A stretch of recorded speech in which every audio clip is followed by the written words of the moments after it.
people, I dare say, will join us. So thanks again. And I hope the materials that I follow up with, I hope it's useful to get that email and some of those documents after our sessions. So are you on the Jamboard? Do you want me to post it into chat? I've got it open, thank you. Yeah, I've got it up. Yeah, right. Well, I'll pop it there anyway, just to make sure. Yeah, and I have to admit, I've worked through some of the content, not all of it, Stuart, given that I was away for a couple of days with the school holidays. But I've got a folder where I'm keeping everything and I will catch up. Yeah, okay. Well, that's fine, Ron.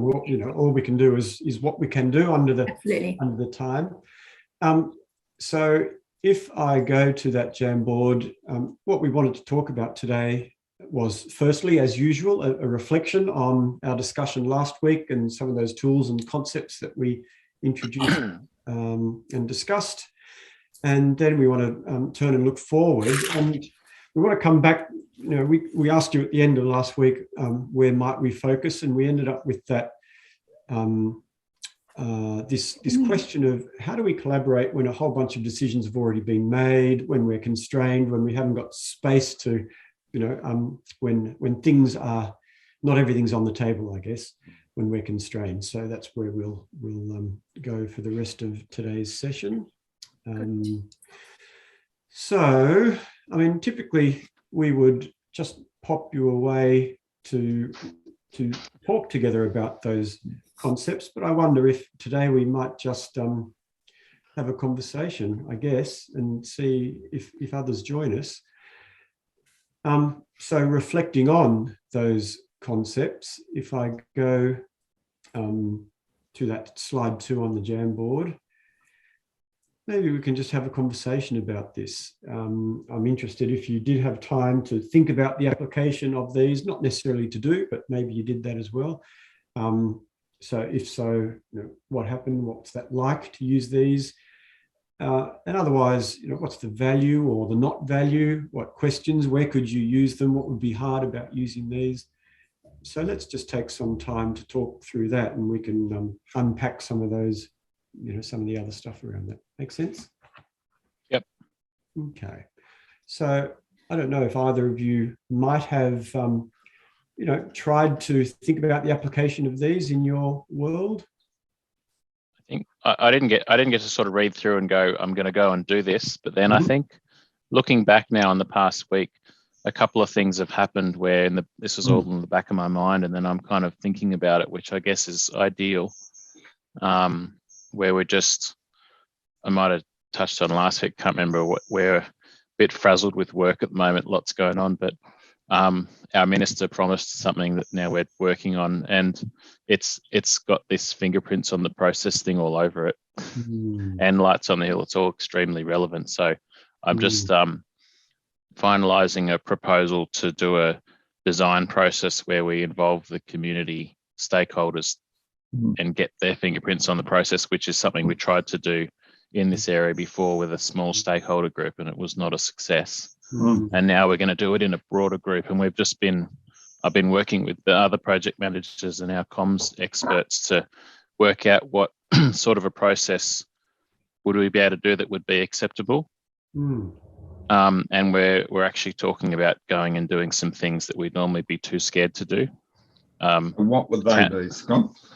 So the biggest one is a town hall meeting. That's what they refer to it as. Yep. Where we just invite everyone and we stand up on the stage and tell them our story and then answer their questions, no matter how tough they are. So actually waiting for our client to agree to commit to that, because he'd be the main point man, but I'm happy to be standing up there too. And then basically inviting people anyone who's interested after that to actually be involved in the process, and including anyone who wants to be involved. And if we get 100 people, then we might need to have a series of workshops to accommodate all of them. If we get 5 people, well, that'll be easy.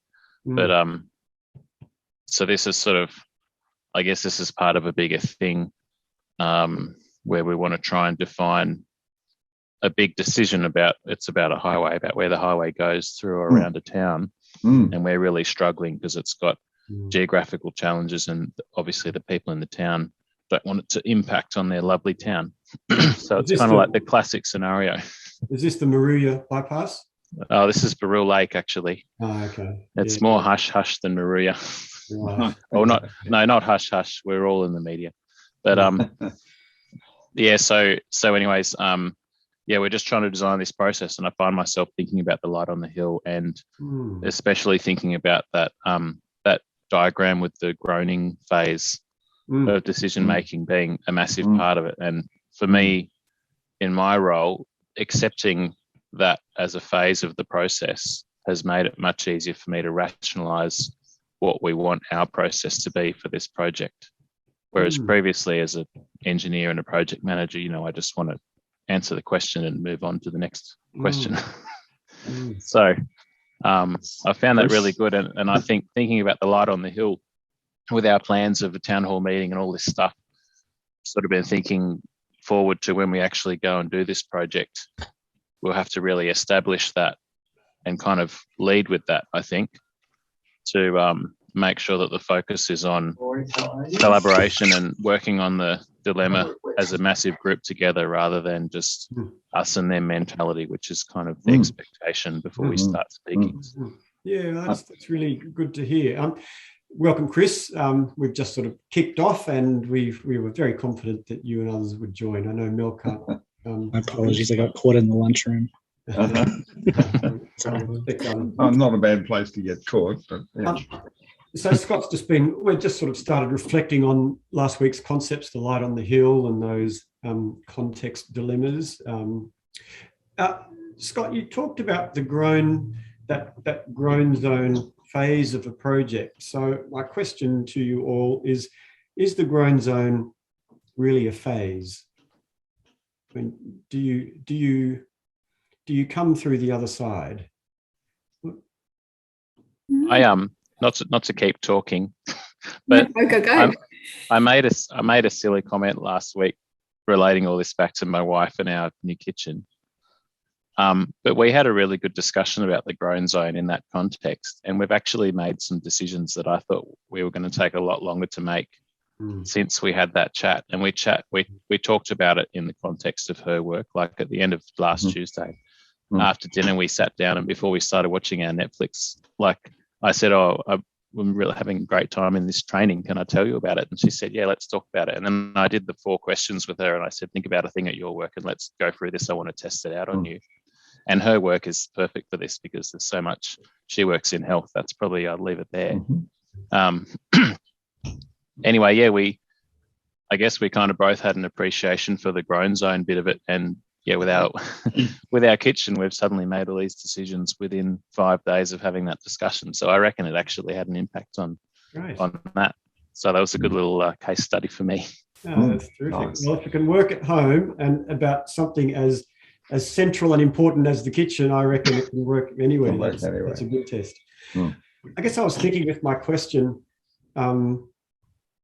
that my take on that groan zone thing is that it's a natural part of how humans make decisions, and when we're working on something like, say, the Rural Lake bypass, I would imagine that there's just a constant coming back into the groan zone around elements of that. So it's not like we're here and then we're here and then we'll be through it and it'll be past that.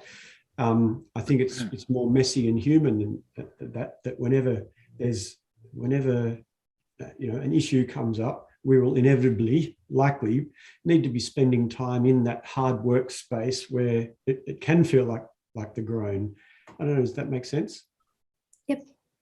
Yeah, certainly. It's almost like a series of parallel groan zones. You've sort of got issues, and each one of them you'll converge, you'll be diverging on some, converging on others. So I think it's less about one process and more about a number of processes given the complexity of the situation. So you could be in a number of different spaces at the same time, groaning on one, making progress on your kitchen on the other, decision. So I think that's the reality of the complexity. And I think, again, like you said, Scott, it frees you up a bit, I think. from having to feel that it's all got to be done and we've got to get the right answer, because the reality in those situations is it's going to be challenging. The answer won't pop out. It'll happen over time. Yeah, with our kitchen one, I think the way it worked was that in having that discussion and both parties accepting that part of the process, it brought us down from that position A, position B, which we were both really fixated on a couple of things, to the values, to the point where I thought that when I discussed my values, they were dismissed as not important, but I discovered that they were probably just not even being heard, and it was probably happening in both directions.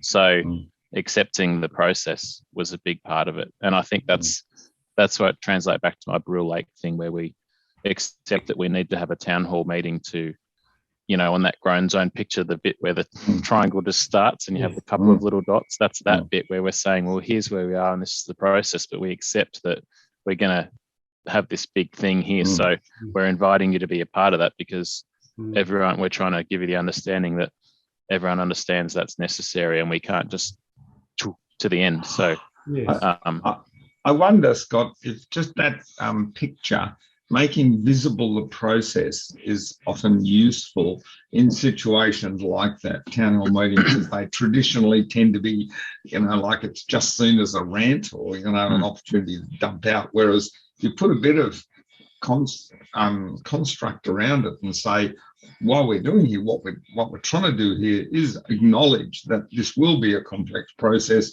We're probably going to have to listen, diverge, move together.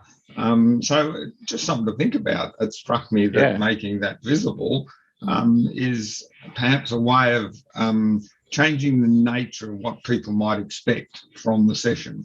Yes. Yeah, and I was going to add to that. I think it's what I find really useful about the idea is, in part, it's my own thinking. You know, if I'm running a workshop and people are unhappy, angry, even passionate, and you know, your town hall around Burrell Lake, you're going to get all of that stuff, I imagine.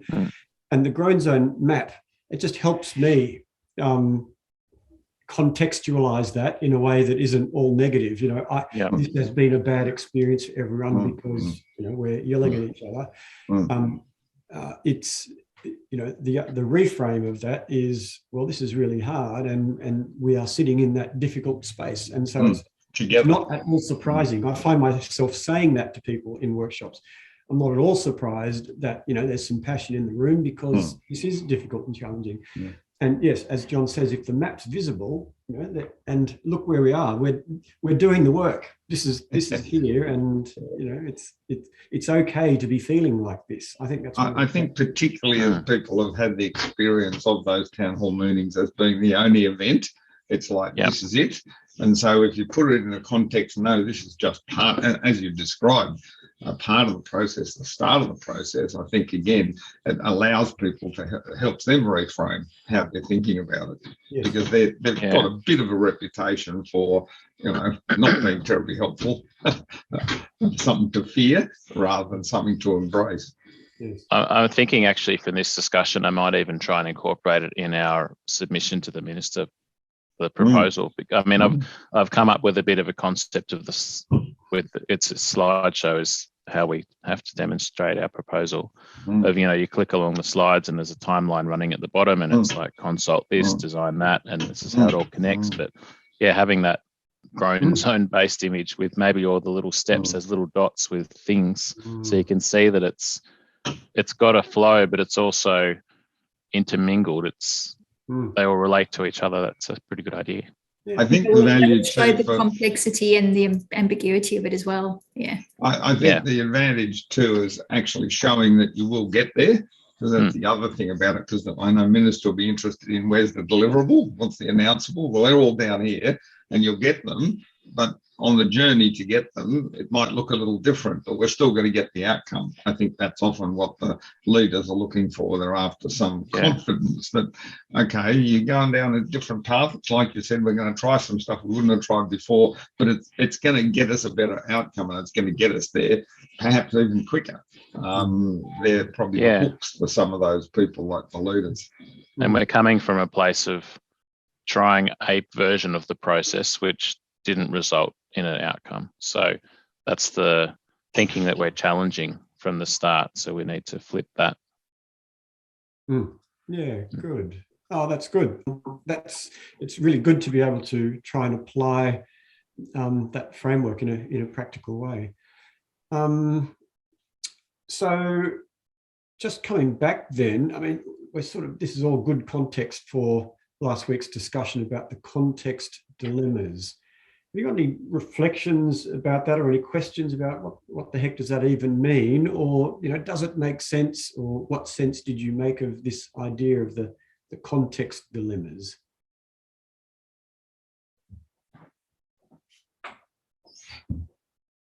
Cast my mind back.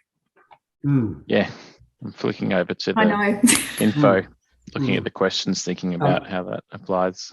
Yeah, so, well, if it helps, I can just share the slide, which shows the map, might remind us of what we're talking about here. Let me do that just for a second. Okay. So not that one, we've sort of talked that through. What I was looking for is this one. We've got the content problem where we tend to do a lot of focusing around the issues, around where will we put the road, where should the bypass go. And then around that, we're learning more about this. There are contextual dilemmas, which in the case of the community down the coast could be about trust or feeling done to, or here we go again, or we don't quite believe, or nervous about stepping into a process, those sorts of things. So yeah, does that I don't know, what does that at all resonate in your contexts for any of you? Have you seen those context dilemmas, and if so, what does that mean? I think it's good probably to try and unpack this as your internal core team or what have you before you embark on whatever you're doing.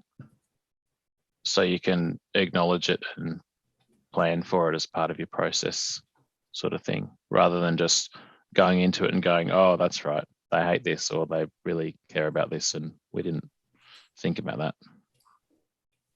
Yeah. Sorry, Bronwyn, you were going to No, that's okay. So no, that all makes sense. Don't worry, Scott. You're helping me out here while I'm trying to get my head around, catch up again after being away.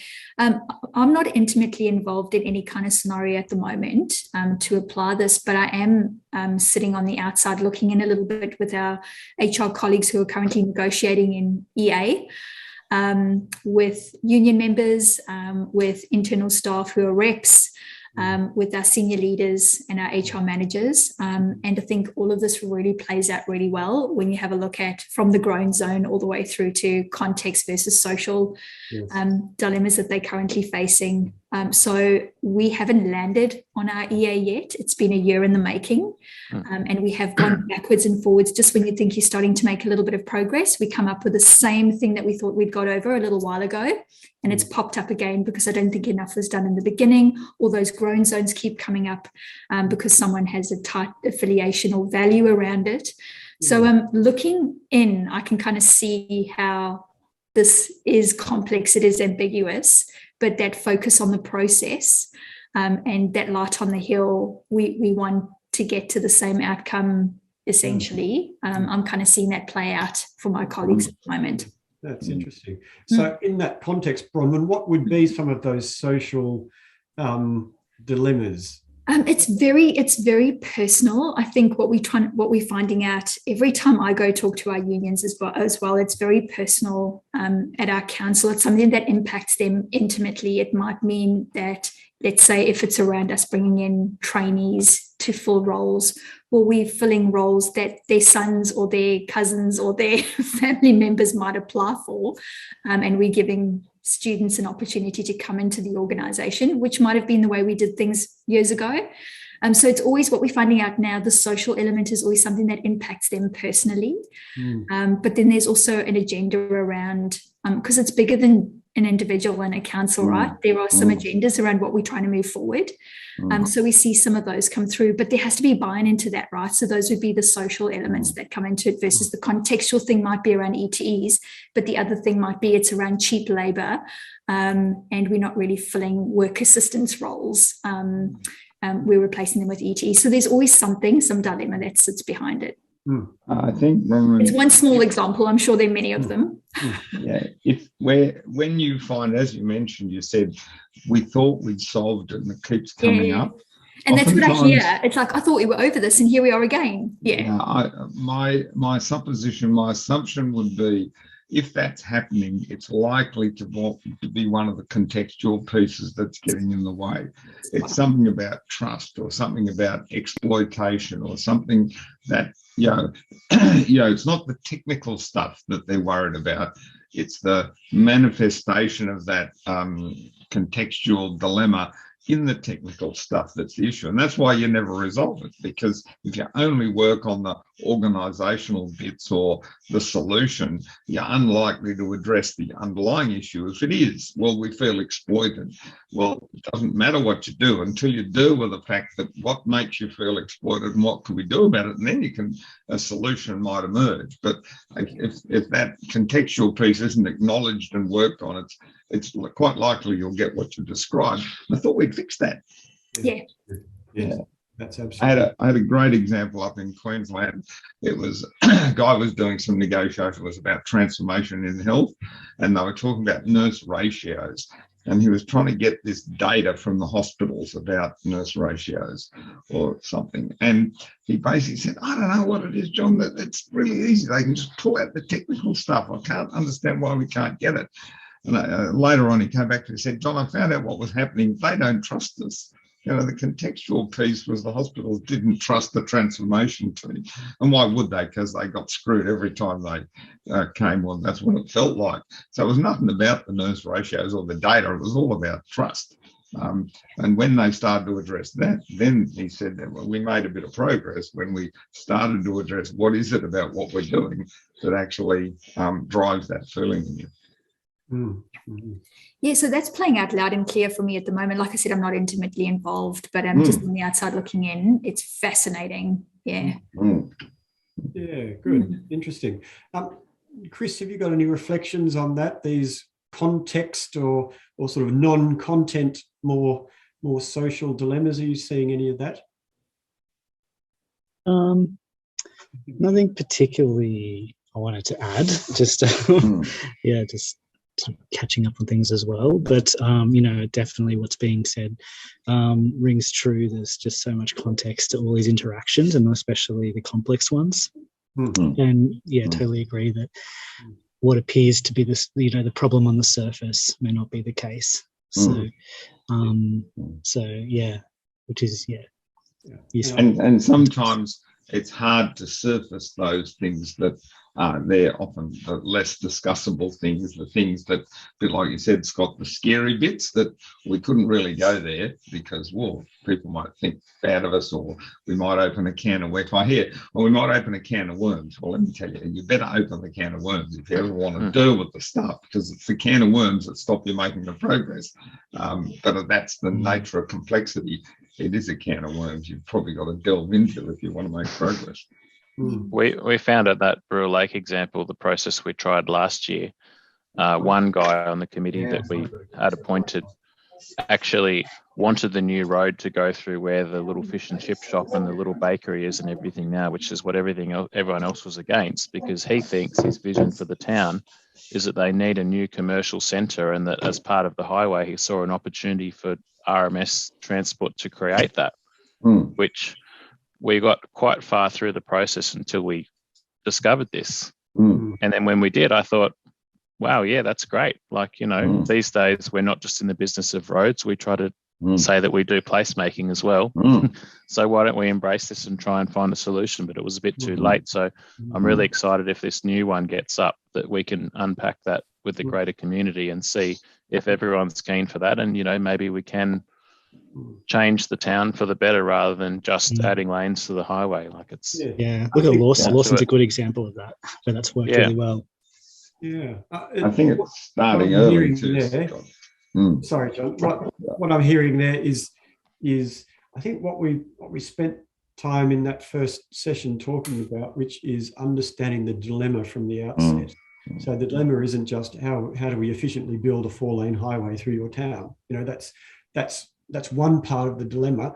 Another part of the dilemma is how do we build a highway through the town in a way that creates a great place, in a way that builds an economy, in a way that meets our needs, in a way that preserves the visual amenity.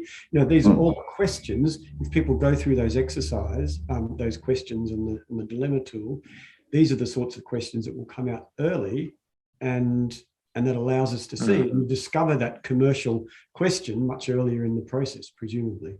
And guarantees me a future for my fish and chip shop.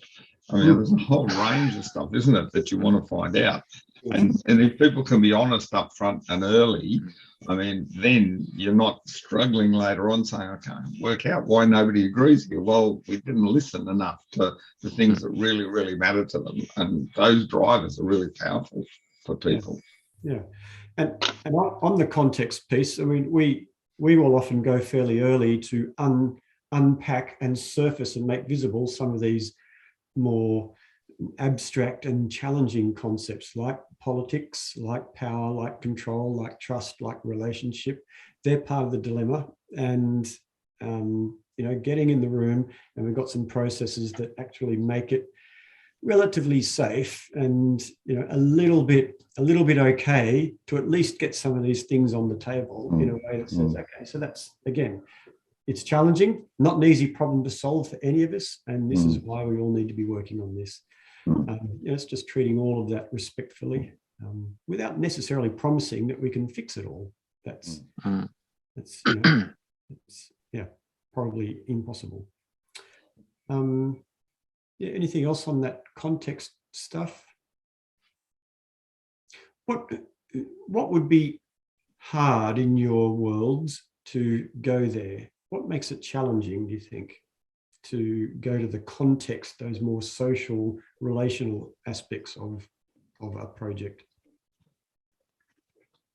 Just being afraid of the scope creeping, I suppose. That probably applies in all contexts. You're going out to try and do something and you don't want to ask too many questions and end up committing to doing a whole lot more than what you wanted to do. That's interesting.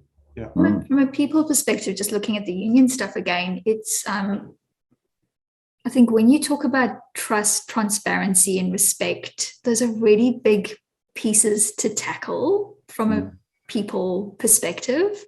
So again, to your point, Stuart, it's not about saying that we can resolve this or we're making promises that we will resolve this, but those are big. So that fear of the unknown, those big chunky pieces that are really hard to tackle in any organization.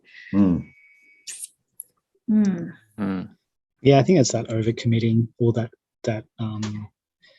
creating that expectation of an outcome. I think that's what will make most people nervous. With engaging too much. Tell me a bit more about that. Why is it? What's the connection between overcommitting and asking the question to reveal some of these underlying dynamics, if you like? What's the fear about how does that lead to overcommitment? I think it's a perception often, and I think it comes down to often how comfortable your minister is with stakeholder consultation.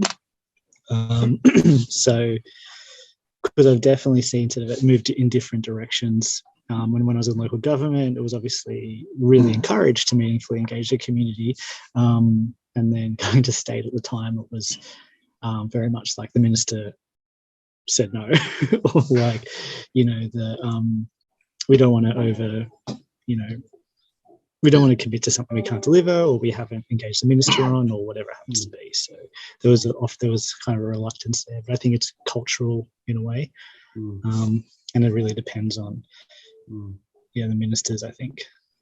I wonder, Chris, it's just a characteristic of our politics and politicians, that one about if I ask what they want, they will tell me, and oh my God, they've told me all these things, but I can't deliver them.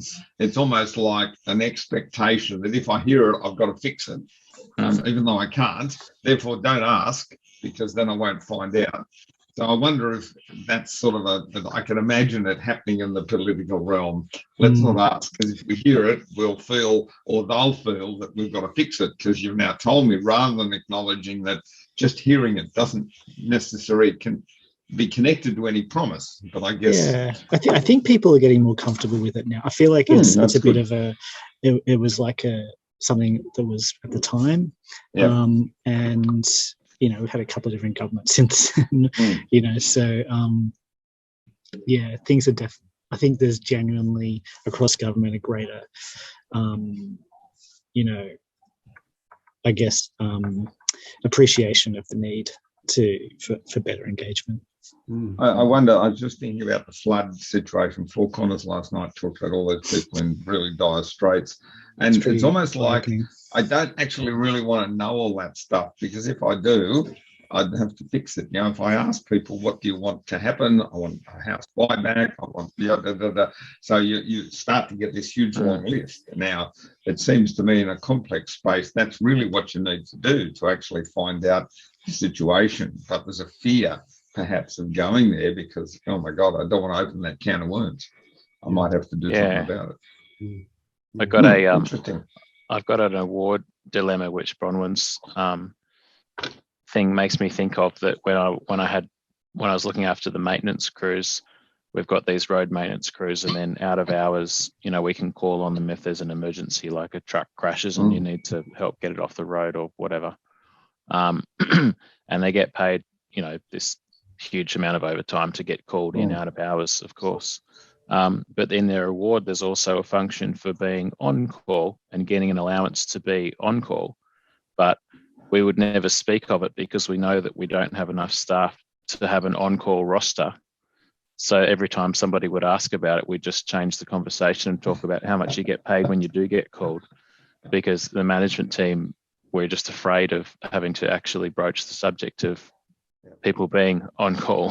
So it's, you know, if we talked about it, maybe we could help the employees understand why that's a function of the award that's not practical for us, and that's why we're in the situation. But instead, we just always divert and ignore and get around it because we're too scared to talk about something that we don't want to be forced to consider committing to. I think that's a characteristic of these context dilemmas. They're, you know, we're too afraid to go there for whatever reason, and so they don't get surfaced. And what happens is that thing you talked about, Bronwyn, I don't know why we can't fix this, because we keep coming back to it. It's often because that stuff's bubbling on and never addressed. So we constantly find the value in just being able to explore, just surface the context dilemmas, but in a way that doesn't create that expectation or the demand to do something about it, but the respectful inquiry into what's really going on here that helps us find then solutions. So it actually enhances your solution finding, not restricting it, but it's almost like you've got to have the experience of that before you'll have some confidence that it can work. Yes. Yeah, the question at this for the group, for your collaborators here, is not what do you need us to do, it's what makes this specific situation challenging. You know, why is this a difficult thing? What are the dilemmas? And so from that, you know, we're actually tapping into people to help us paint the full picture. We're not saying, what's your action list of things we must deliver for you? That's not the question. The question is, why is this a challenging problem? Help us understand it from all angles. And isn't that interesting? You know, once we've all got that up there, then we can, you know, at least we've got that launch pad for whatever happens next. But at no time should, I think, anyone be feeling like we need to be promising to fix all of that, because it probably is out of scope to fix all of that. I wonder, though, if that's a dilemma, Stuart. You know, the dynamic of, you know, when we talk about it, we're expected to fix it. So let's not go there. That's what I heard from Scott and people saying. So interesting challenge. Yeah.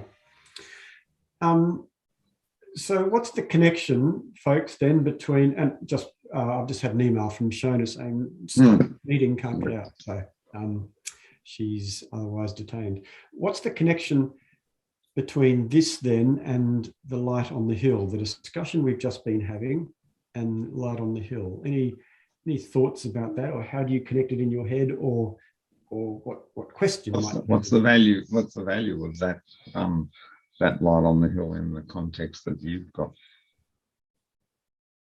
I think for the light on the hill to work, you've got to try really hard to understand all this context stuff so that you can choose a light on the hill that you know is going to apply to everyone. Because when I've been thinking about it, I've thought, well, look, that's my light on the hill and that's his light on the hill, but how can I bring that together and have a single thing that we're all trying to go for, that trying to choose something that everyone agrees on before we get through the phase of unpacking the dilemma and working it out. And when you think about that, doing that, Scott, does that feel like a difficult thing to achieve, an easy thing to achieve? How does it feel, getting that consensus on a light on the hill? I kind of feel, you know, I've worked, like Chris, I've worked in local government as well, and I've worked in private, like I've kind of been around the place a bit, but in our department in state government anyway, or since working in state government, I feel like there's nothing that we couldn't achieve by, you know, pulling the right people together into a discussion and figuring it out together, because everyone mostly wants to kind of work together to get a solution within our team or our broader team. So I think when faced with this dilemma at work, I would have a lot of value in doing that and trying to structure it so that we get everyone to just brainstorm all the context and everything of whoever we're targeting, so we can agree on a light on the hill, rather than me just thinking I'm organizing this process and this is what I think the light on the hill is, because I know that there's going to be stuff that I can't think of because I'm just one person. So a question to all of you: who do you think should be part of a conversation about the light on the hill? Everyone involved? Yeah. Shona? Yeah. Well, yeah. Hello. Yes, so that's... It'd have to be everyone involved, because anyone who's left out of that conversation, well, it's not going to make sense to them. They're not going to have ownership in that solution, and they haven't had an opportunity to be listened to, or to put across what some of the issues are. So, and if what we're trying, as you can see in the center of my model there behind me, if that's commit to collaboration, and everything we're doing is designed to build that commitment, then this we have found is a really important part of that conversation. What are we all striving for here? What am I striving for? As you've said, Scott, not what my project team is striving for, but what are we collectively? What would good look like? You know, in the big picture. Yeah, I think that point, Scott, about they might be different. And I guess my learning over the time has been the difference is okay. I don't think you're after a light on the hill. I think you're after a sense of direction. And so I think it's okay to have some difference. You might want to tease out why you see it differently. So I think it's just working in that space, but not getting too fixed on we've got to have a light on the hill. It's got to be the right light on the hill. So again, giving yourself a bit of space there so that people will see it like looking at the diamond to different facets, but there's a diamond in there. And so they're holding on to that, and that's the thing that's going to guide our action. Are we moving in that direction? Are we getting towards what we all want, rather than trying to define it? That's why I've moved from sort of co-define to more co-understand, get clarity together on what it is, the dilemmas that you're facing and the direction that you want, rather than trying to nail it down, because it's unlikely in a complex space that you will all agree on the light on the hill is going to be X, because particularly if it's trying to tackle some of those contextual stuff, it's a place where we can get this done and we have a trusting environment and we have a great place. They will look a little different from different perspectives. So you're trying to get some clarity on that together, but not necessarily agreement. I think when I said before about getting the the team that's planning the thing, which is going to be the thing that we do with all the other people together to work out the light on the hill. I think I get bogged down in my mind thinking that I'm concerned about when we commence the actual decision-making process with this big group, whatever it might be. We've got so much work that we've got to do with all of these people that I'm worried about wasting time establishing everyone's light on the hill and a joint message. Like, say we've got a half-day workshop thing and we easily spend 90 minutes of it getting to the light on the hill, and then suddenly we haven't even started talking about what questions we're going to answer. So not to dismiss it, but I think that's where I struggle, is trying to think, how do you get that happening, set that from the start without using up too much of your kind of decision-making time, just setting the vision sort of thing. Remember you've got a bit of a slide, time constraint. Yeah, that slide Stuart used, I think, was it last time? I'd spend 55 minutes. Oh yeah. Yeah, the Einstein 5 minutes. So I think you'll find the investment in both the dilemma and the light on the hill will speed and shorten the decision-making process. So it is an investment, but I think you're going to have to play with it. You've got to build your own confidence that the time is worth it. But at times that go slow to go fast, the time to build a relationship together, to have people trusting you, to have them heard, I think it builds benefits as you then move into the decision making, because people are able to work better together. Whereas if you don't take the time there, it's a bit like you just said, Bronwyn, we keep coming back to and seem to be redoing the same thing again. So I think there's a balance there, Scott, in how much time you spend there. It is an investment. Encourage you to, I guess, just think about it as an investment and take perhaps a little more time than you think you need. So in designing the process, it's a critical step. It's almost like the replacement of the icebreaker kind of thing, just getting everyone it is on board. It is the icebreaker. Yeah, all this stuff about dilemmas and aspirations and the hidden things is a really useful relationship building conversation. It's always worth it. It's always useful. I was on a workshop in Victoria years ago, and it felt like wading through treacle the whole morning, because we're spending time building the social system, building the relationships, finding out what people thought. And people were grizzling, and the boss was grizzling. At the end of the day, he came up to me and said, John, thank Christ we actually took the time for most of the day to do that, because it actually meant that we could get the work done much faster in the afternoon than I thought possible. But at the time, it was a lot of pushback. Why are we bothering with this stuff? It doesn't matter. Why can't we just get to the decision making? Why can't we just find the answer? And they found the answer, but it was only because they'd invested, in that case, probably 4 or 5 hours of actually building the system, building the relationships, and creating the platforms from which you could then solve it.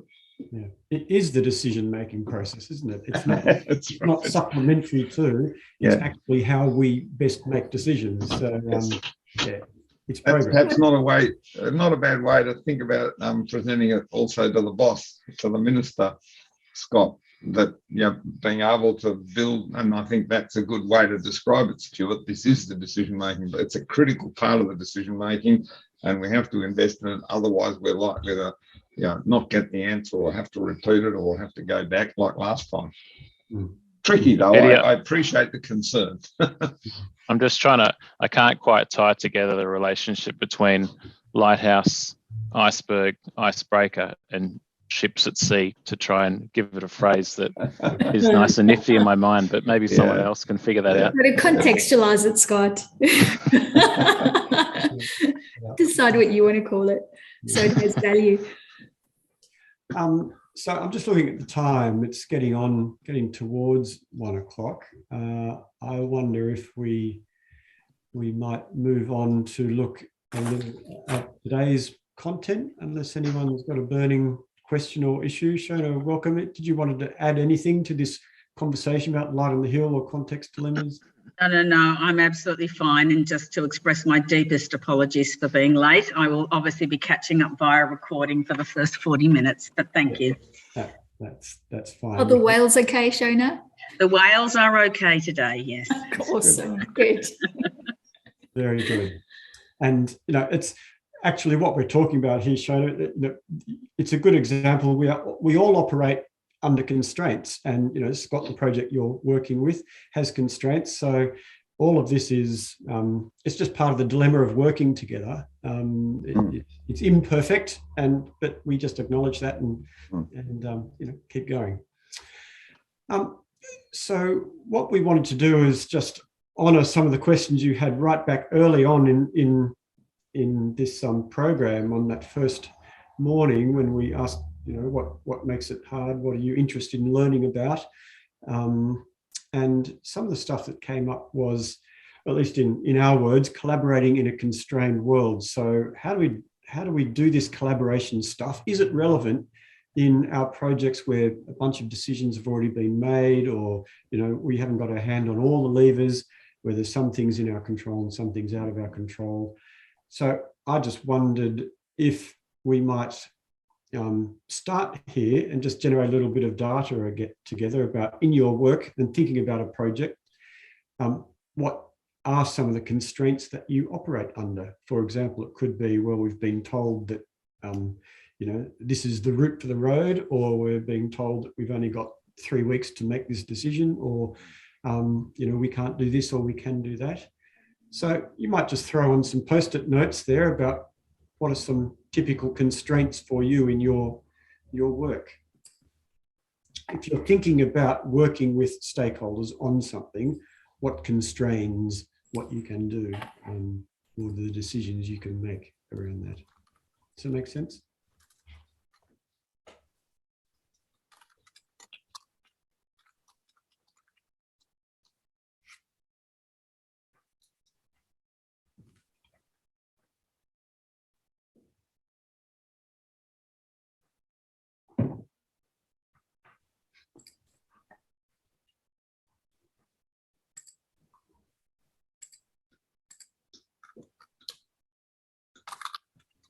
But it's Shona, the Jamboard's not allowing me to do anything. It's like I'm trying to get my post-it note up. I don't know what I'm doing wrong. Right. That's interesting. So, hang on, I've got one up now. No, it's working now. Don't worry. Okay, yep. Just took a little while to update or something. Yeah, it just wouldn't let me touch anything. Thank you. Okay. Yeah, all right. Policy decisions already made, decisions yet to be made. Yep, limits on time and dollars. Budget always an issue.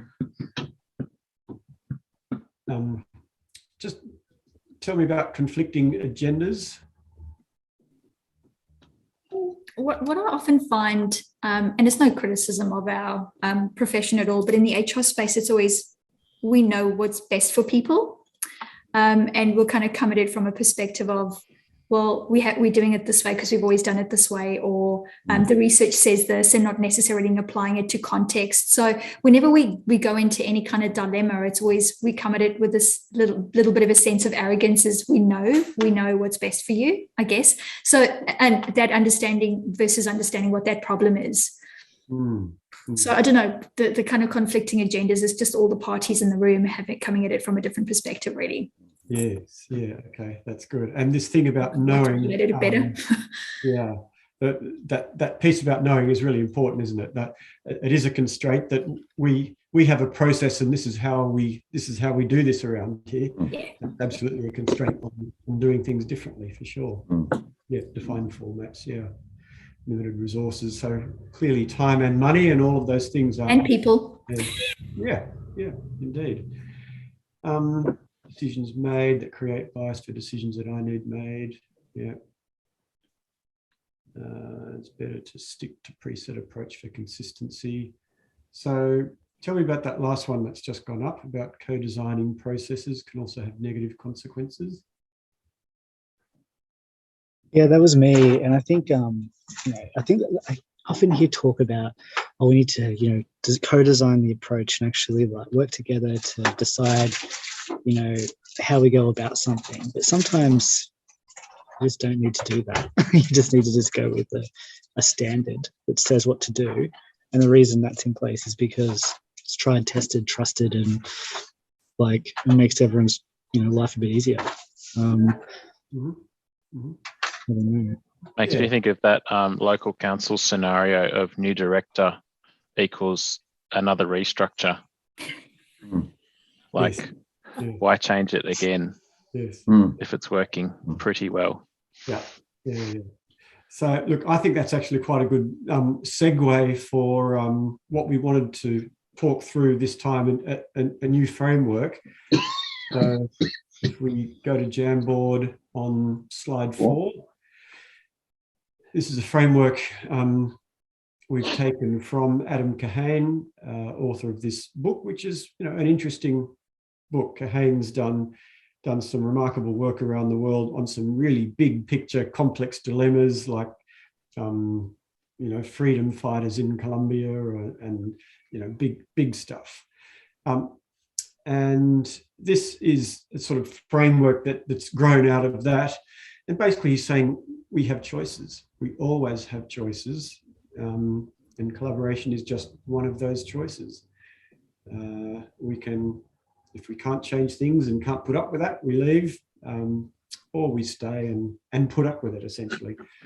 That if we have to make this change and we can't do it alone, then really that's the space where we have to do this with. We can't do it too. And I think, Chris, as you've just alluded to, there are times when it's best just to do it. So in Kahane's language, it's force, but we don't need to collaborate all the time on everything. We've got a program, we've got a process. This time, we're just going to do this. Would you add anything to that, John? I think that what we tend to see is adapt or force, go along to get along, live with it, or we get what we want, so we force the decision. And sometimes we collaborate, but I think the tendency is adapt or force. But I think the thing for me about Kahane is just the fact that there's choice. Often I hear people talk as if collaboration is, well, we've got to do it, without recognising that it's just a choice and it's appropriate at sometimes, it's not appropriate at others. Rather than it always being appropriate, we should be collaborating. So I've found that this has really freed up a lot of people I work with from this thing about having to think of collaboration as something you should be doing to more, it's just one of many pathways, and it's really appropriate at times in that multilateral space where you cannot create the answer or have ownership unless you actually bring people together and solve it together. But if you think about the majority of times, we're in the force space. It's just we do it and we make the decisions and we put up with the consequences. So yeah, I think that's for me. And I think the other thing about it is Kahane talks about the fact that it's time related too. So sometimes you collaborate and it's the appropriate time, and sometimes you don't, and it might be appropriate 6 months later or a year later. So it's less about there's a right way to do it. It's more, it's situational, and you might move between a number of these, and you may be in different spaces in different parts of your project too. We might just send people away to have a little talk about this, and then we can come back and do a bit more debriefing about that. So if you go to Jamboard 5, it's just I don't want to use the word instruction, but some guidance there to maybe just as a group pick one of the projects you're working on and think about this. What are the implications of this Kahane framework and the fact, or his hypothesis, his suggestion that we've got choices? What are the implications of having those choices in that project context? What does it mean for where you go with that project? So I'm going to give you 5 minutes just as a group without being talked at by John and I. Is Jamboard 6 as well, Stuart, which has those questions? Yeah, hang on. Let me just have a look at that. Yes. Yes, sure. That's right. So So that the questions you might think about, how might the application look like in your context? What felt challenging about applying that type of thinking? At best, what could this framework deliver? And what questions? We'll explore that when you come back. Yeah. Thanks, John. That's good. So you should be disappearing shortly.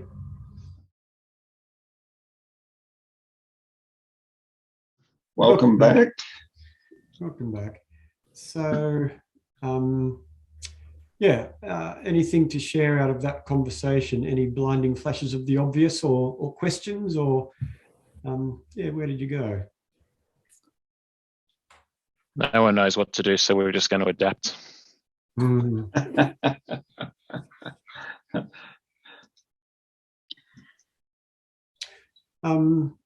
So the difference between unilateral and multilateral, does that make sense in your context? I think, hey, Bronwyn, what you were just saying then about your agreement, Bronwyn said that at the start of, what was it, 18 months ago, everyone thought 12. coming Not as much. 12 Feels 12 like it. At the start of 12 months, everyone thought that coming up with a new agreement would be easy.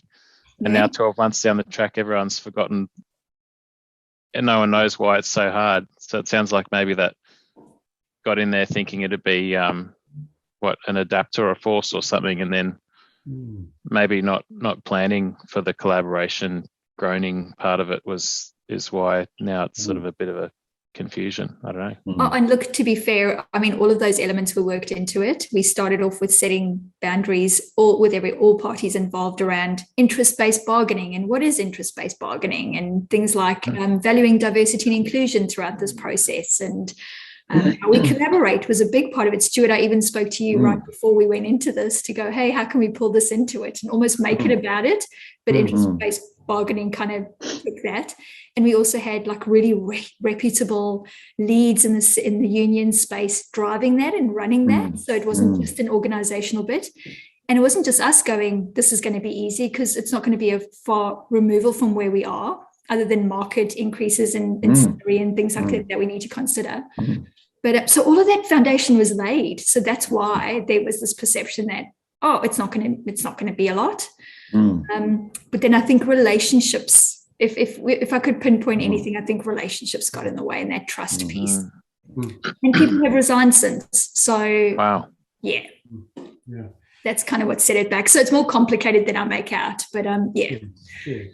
Well, that's unsurprising. I think that in that context, that relationships are inevitably part of the dilemma, and they're inevitably the part that we are least likely to make visible and therefore make part of our working together and our aspiration, our light on the hill. So it never goes away. And the scarier the relationship conversation is, the more our inclination to focus, stay in the content, the safe space. But that doesn't actually, it's not the content that's the problem, of course. And that's why we end up spinning our wheels, because we're not dealing with the thing that needs dealing with in that context. And no one's prepared to force anything. Like no one wants to make that decision. Although in the end, it might end up in a force, because often frustration will drive you to that unilateral space. Well, I'm getting my popcorn out. Watch it as like watching Wimbledon. I was wondering if you go down that path of no to exit, is that in a way forcing? That's interesting. So how would you link that, Chris? I was trying to think about this from different stakeholder point of views. And so I'd assume that pathway is like exiting the conversation. So, but that means that they go down their own path, right? Which would be forcing, because that essentially force a solution. Yes, it depends on how much control and power they have, I guess, in the dynamic. If they have control of the change, exiting, and they'll go down their own path, which is another version of force. I guess it's probably the bottom path is more the powerful in the group, the other people who can change it unilaterally. The powerless ones tend to exit or adapt, I suspect. Yeah, but it's a really good question. And I think if I don't have much project power, like if I'm not transport for New South Wales and this is about a road, I haven't got all the levers. But maybe the only way I can be powerful is, as you say, is to walk not away. participate. And we do that. We do see that in a lot of contexts that they just refuse to sit down. I think Kahane talks a lot about that in terms of the Colombian rebels and that sort of thing. The first thing is to get in the room together. Do you know what, this is perfect for my Baril thing, because our process we had, the most vocal person, he went down that path at 1 hour before the end of this 6 months of collaboration and resigned. And somehow he got the minister to come to speak to him in his group 2 weeks ago, and now we're doing this whole new thing. So he went down the exit path, and he's basically, this one person's forced us to contemplate something that we never thought we'd do. So that's like exactly what's happened. Interesting. We just got an email from him just now too. So very keen. Scott, in that context, then, where would you say you are on that project on Kahane's map? Are you at Collaborate now, or somewhere different? I think that we, as an agency, see that we have to go back to Collaborate with a different considering all this context stuff that we decided to not consider before. Maybe that's where we are. So, it's like a force to relook at the process, which is probably good. Maybe that's what we needed. So in a way, the project teams adapt on this map, because the minister, you can't change it, the minister's decision. Neither can you leave, you're the project team. So you're kind of having to put up with it, which means you've got to take a different path. And I like to think that because we work for the government, we're going to do whatever we can to get it to work for everybody, not just stick with what we think and force completely. So we sort of put the Kahane together with the IAP2 framework, and you'll see that on slide 7 of the Jamboard. This is kind of our own slight modification in language that might be a little less abrupt than force, and perhaps it's a little more realistic in terms of the world most of us live in, that all we've really done is replace that force, which comes from the, can we change this unilaterally? Well, yes, but that still gives us choice. We don't have to just roll over them like the steamroller. We can, in fact, ask. We can do some consultation along the journey. We actually have choice within that choice. Does that make sense? I think our experience is often that a lot of dynamics where people are talking collaborate, multilateral, are probably in the unilateral space, but it's a lot of involvement of people. So by Kahane's definition, it's in the unilateral space, but people feel a lot of ownership for it. They've been listened to, they've been consulted and fairly heavily involved. So I think there's a lot of space, I think, here about the choices to make. I think the multilateral piece is really about where you can only get a solution by having all the players in the room. You won't find one without them. I suspect in your case, Scott, it might be more in the unilateral space where there's heavy involvement, but the final decision making sits with you, the minister, etc. Don't know. What do you reckon? I think that bottom one is our standard operating procedure. We figure out the base solution. We publicise it. We get comments. We write a report on the comments, and then we put out a new version of the solution that considers some of them.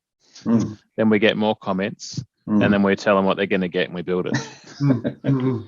And through all of that, we've got the options to pick and choose which comments we actually want to act on. So it's not very it's not very genuine, I suppose, if we don't want it to be. So what if you look at the Burrow Lake situation, what's the difference, do you think, in attempting to move from that bottom green box into the collaborate box? And where might you be? It might not be fully in the collaborate box, but I guess what I'm hearing is you want to do more of that. You want to give up some control, but you've still got a lot of control. What we're thinking of doing is, I guess it'll be involve, consult / collaborate, I suppose, then design a little bit, and then revisit collaborate, and then design a bit more, and then inform. So we don't want to go back and collaborate through the whole thing because we'll never get there. We have to set some sort of boundaries, but we are thinking about, typically what we'll do when we're trying to make a decision with any of our projects is we'll have a big workshop with all the internal stakeholders and maybe council and people like that. And we'll have a multi-criteria analysis decision-making thing. And, we've got all these factors that we weigh up and whatever. So everything ends up being a weighted score to a weighted score that gets the result. So what we're thinking maybe we could do here, which would be a totally new idea, would be to get a score, I guess, that's usable out of all this workshop collaborative stuff and give that a weighting in the final internal score of maybe 25%. So we'll do our normal process, but at the end of it, what we think is only going to be worth, say, 75% of the outcome, and we'll give the community an actual percentage, which will be giving them fingerprints. You're giving more so than just a bit of control, aren't you, in that one? If yeah, definitely. 25% trumps your 75%, you might go in a different direction. So we wouldn't give them 51%. Oh no, but we're giving it. We want to try and genuinely give away more than we would normally, because we understand that this particular one has a whole lot of flies on it. So question for me would be, who is best placed to make decisions about where the community would want to be, at Collaborate or not at Collaborate? I suppose it's whoever's accountable, whoever actually has to make the decision. If it's a road, it's probably the minister, right? It would have to, the minister would want to be interested in it. So let me ask that question in a different way, from the lens of building commitment to collaborate from all parties. Who's best to help decide where community wants to be collaborated and where not in the project?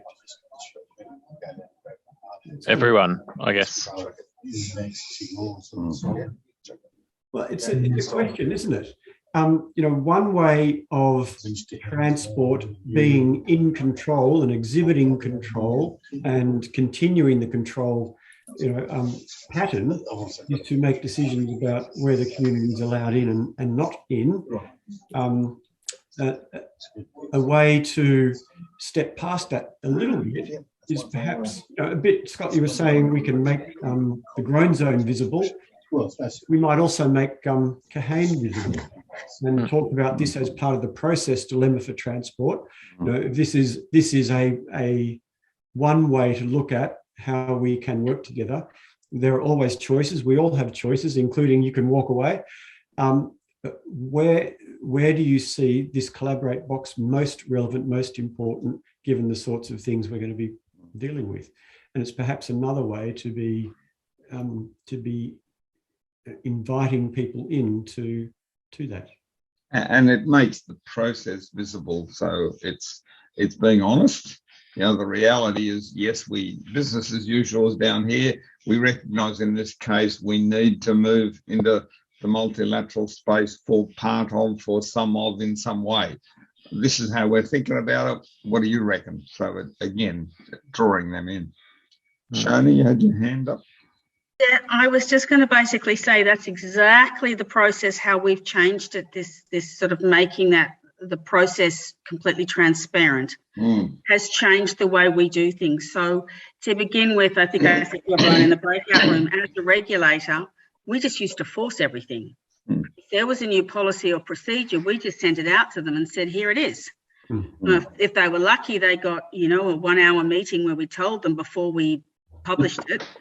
And that was kind of the way that it was done. And then I would again still say that we were in the force section. So before it was just force with none of the 4 green options. Now we are doing them. But where we've had our most success is what you were talking about, was that bringing them into that process to say, look, here are our limitations. This is what we're going to do.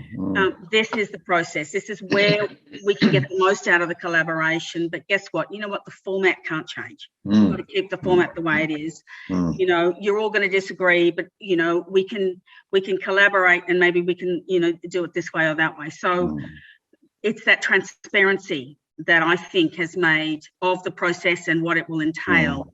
That has made the biggest difference in terms of the uptake of the final work.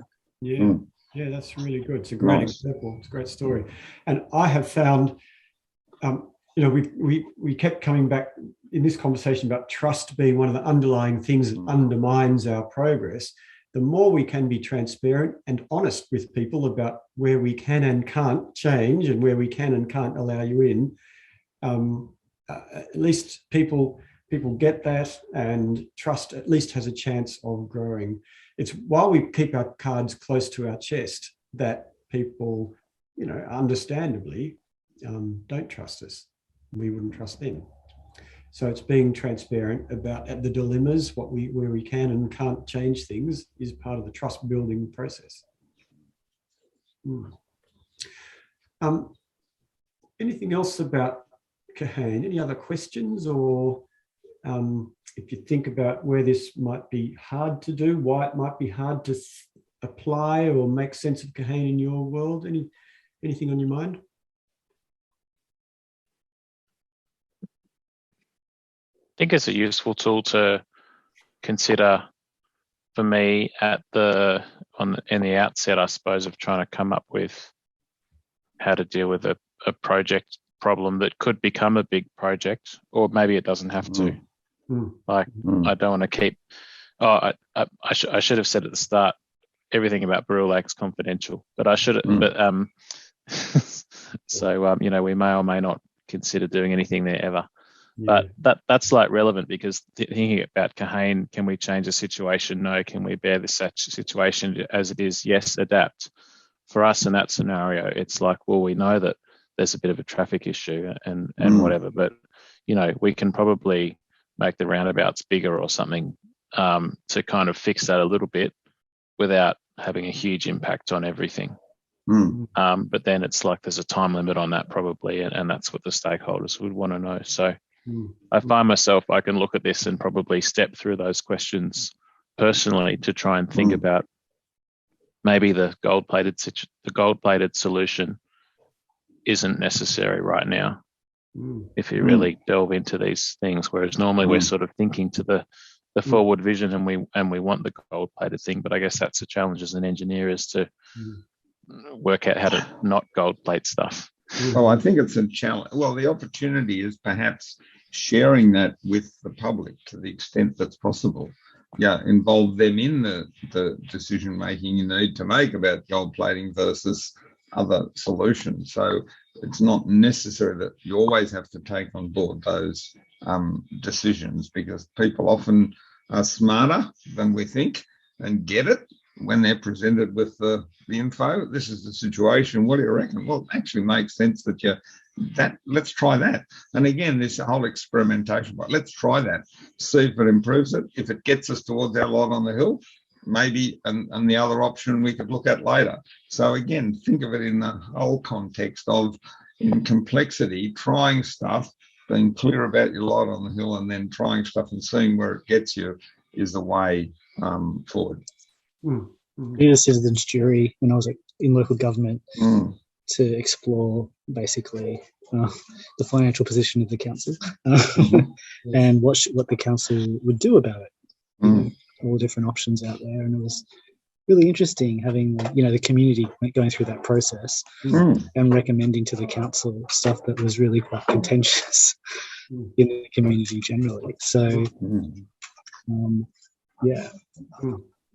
Yeah, in my experience, when you invite stakeholders in, we collectively are much more capable than we are given credit for. And yes, it's processes. What we're talking about here is processes that allow that, bring out our best, not bring out our worst. They often make smarter decisions than we might as engineers. Of course, we wouldn't like to think that anybody is smarter than us. So that's one of the challenges, is being able to invite people in that might change your mind.